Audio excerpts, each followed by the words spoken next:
A Venezuela vive dias de acirramento e clima político tenso, mesmo com acordo eleitoral assinado em Barbados, envolvendo o governo Maduro e a oposição para o pleito do ano que vem. Isso porque a realização de eleições primárias por parte de opositores e a vitória da ultraliberal Maria Corina Machado desencadeou uma série de provocações e trocas de acusações, que envolveu até uma ameaça dos Estados Unidos de retirar os últimos alívios nas sanções contra a indústria petroleira do país. Para falar com a gente sobre o clima político na Venezuela, nós conversamos agora com o Lucas Stanislau, que é jornalista e correspondente do Brasil de Fato lá em Caracas, na Venezuela. Lucas Stanislau, tudo bem? Prazer te receber aqui no Revista Brasil TVT. Seja bem-vindo. Olá, Cosmo, Ana. Olá a todos que nos acompanham. Prazer grande estar aqui. Obrigado pelo convite. Lucas, vamos falar então desse momento vivido aí na Venezuela.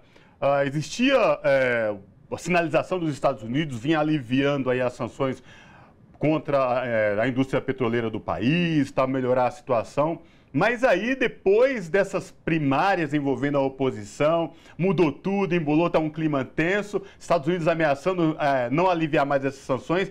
Queria que você trouxesse para a gente aí como é que está o clima na Venezuela no atual momento.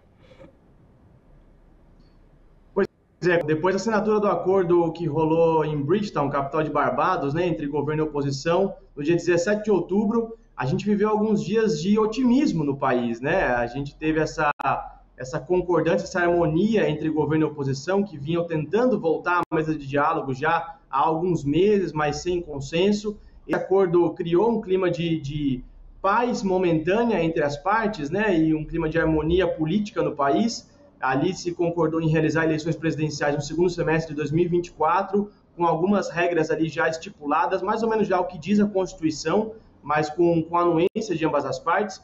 E logo depois o anunciou o alívio de algumas sanções, né, ainda que temporariamente, por 6 meses, mas na prática, isso significaria o retorno da Venezuela ao mercado internacional de petróleo, que é importantíssimo para a economia do país, para voltar a recuperar a PIB, sair da recessão, encerrar a hiperinflação, enfim, tudo isso que a Venezuela precisa.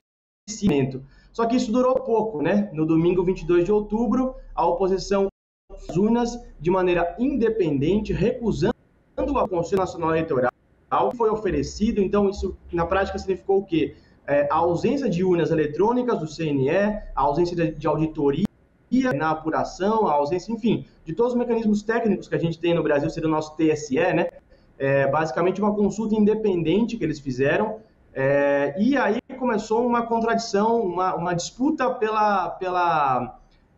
pelo futuro desse processo, né? O governo acusou a oposição justamente porque não há maneira de auditar esse processo de maneira independente, né? A organização ficou toda a cargo da oposição, e aí um elemento que trouxe também mais instabilidade para o processo foi a vitória da ultraliberal Maria Corina Machado, que está, segundo a Justiça, inabilitada de ocupar cargos públicos.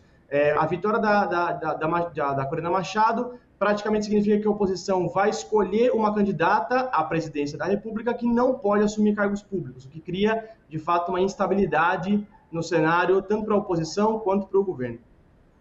Aproveitando que a gente falou um pouco do bloqueio econômico, queria te escutar, Lucas, sobre a possível intervenção ou até ação direta dos Estados Unidos nesse processo eleitoral, como que isso vem sendo observado, o que dá para se falar já, e se a população venezuelana tem acompanhado esse processo, tem observado essa movimentação. Pois é, Ana, de maneira geral, a população venezuelana quer o fim do bloqueio. Segundo a maioria de pesquisas enfim, institutos de pesquisa, né, e que fazem consultas da população, a maioria dos venezuelanos querem o fim do bloqueio, é algo entre 80% a quase 90% da população que pede o fim do bloqueio. Por parte de Washington, tem duas alternativas, né, manter uma narrativa ideológica de apoio a essa oposição mais extremista de direita, né, que vinha sendo representada pelo Juan Guaidó, que agora já é meio carta fora do baralho, e analistas apontam que a Corina Machado deve assumir esse papel de liderança dessa oposição extremista. E, por outro lado, os Estados Unidos também precisam do petróleo venezuelano, né? Então, tem esse caráter mais pragmático nas negociações, até por isso que o presidente Joe Biden abriu uma linha de negociação direta com o presidente Maduro, não mais pela oposição. Então, a oposição perdeu muita força política de barganha nesse processo. Questões práticas dos Estados Unidos, que vivem, a gente sabe, uma crise energética, né? E ano que vem também é ano eleitoral nos Estados Unidos. Então, o presidente Biden está de apoio de eleitores venezuelanos e também em melhorar a crise interna dos Estados Unidos, questão de inflação, combustível. Ele precisa disso para poder ser reeleito, né? Agora, Lucas, você tocou nessa questão do Guaidó, né? Que você falou praticamente carta fora do baralho. Como é que foi depois daquele turbilhão todo, aquela loucura, pedir apoio internacional? Ele praticamente acabou com a carreira política dele, não acabou? Como é que está o clima vivenciado aí, já pensando no pleito eleitoral do ano que vem? Porque nas primárias agora da oposição vem essa ultraliberal, Guaidó fora do baralho, o clima especificamente, governo, oposição, como é que está lidando? Pois é, Cosmo, o Guaidó ele tem uma trajetória política muito inusitada, porque ele nunca foi uma personalidade muito grande, nem no meio opositor. Ele participou de uma eleição só na vida dele, foi eleito deputado para o Parlamento Nacional, uma vez só, com um pouco mais de 20 mil votos, então nem é uma votação expressiva, e acabou que assumiu essa figura inventada, completamente fake, a gente fala, né, do governo interino, autoproclamado, que foi apoiado pelo ex-presidente Donald Trump, e por isso ele surgiu como uma personalidade internacional, mas dentro da Venezuela ele nunca teve essa projeção toda.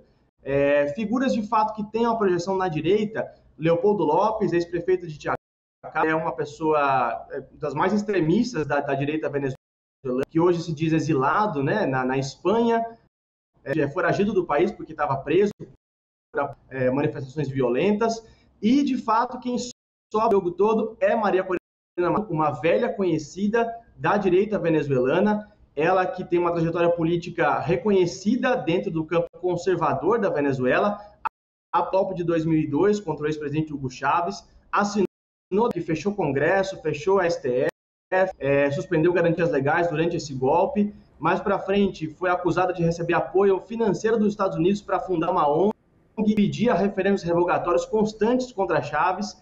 Também foi uma das principais organizadoras dos protestos violentos de 2014 e 2017, que forçaram a saída de Maduro do poder e fracassaram, como a gente sabe. Então, a Machado ela é uma figura mais tradicional da direita venezuelana e parece que agora ela quer forçar a voz dela diante da justiça eleitoral, mas vai ser uma judicial e a gente não sabe qual o papel que Washington pode ter, de pressionar o governo Maduro para aceitar a habilitação dela ou manter essa Machado inabilitada e escolher eventualmente outra figura para representar esse campo. Fato é que, de acordo com a justiça venezuelana, de acordo com as leis venezuelanas, Maria Corina Machado, desde 2015, não pode assumir nenhum cargo pelos próximos 15 anos.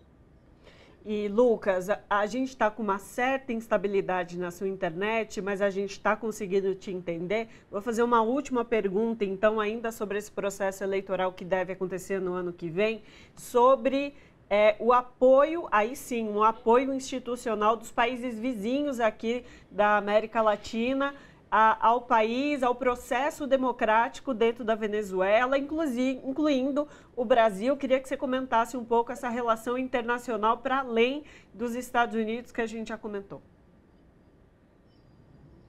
Não, sem dúvidas, Ana, vai ser muito importante a gente trazer um pouco de estabilidade para a Venezuela, né? Em 2018, quando ocorreram as últimas eleições presidenciais, o atual presidente Nicolás Maduro saiu vencedor e a eleição não foi reconhecida por uma série de países, tanto os vizinhos, como o Brasil na época de Bolsonaro, a Colômbia na época de Ivan Duque, quanto os Estados Unidos e a maioria dos países europeus também. Isso trouxe uma era de instabilidade para a Venezuela e, enfim, não interessa nem ao continente, muito menos ao hemisfério ocidental, um país da importância energética e geopolítica como é a Venezuela, vivendo um cenário instável, né? É interessante para todo mundo que a Venezuela passe por um período, uma fase mais estável politicamente. Então, esse apoio regional vai ser muito importante, a gente tem que ficar de olho como é que Washington vai reagir Eu acho que a tendência é que o Washington queira que a Venezuela se estabilize para poder estabilizar o mercado petroleiro internacional. E muito importante também, Ana, no acordo que foi assinado em Barbados, ali está previsto o acompanhamento de organismos internacionais para observar as eleições presidenciais. Então, Centro Carter já está definido, observação da ONU e missão da União Europeia também. Isso deve trazer certa estabilidade tanto para a eleição quanto para o pós-eleição, né, para o respeito dos resultados que saiam das urnas. E a gente teve um pouco mais de estabilidade com a sua internet agora e conseguimos te ouvir perfeitamente. E a gente agradece ao Lucas Stanislau, que é jornalista e correspondente do Brasil de Fatos em Caracas, e conversou conosco sobre o atual contexto político do país.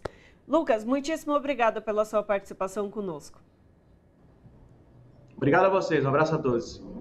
Abraço.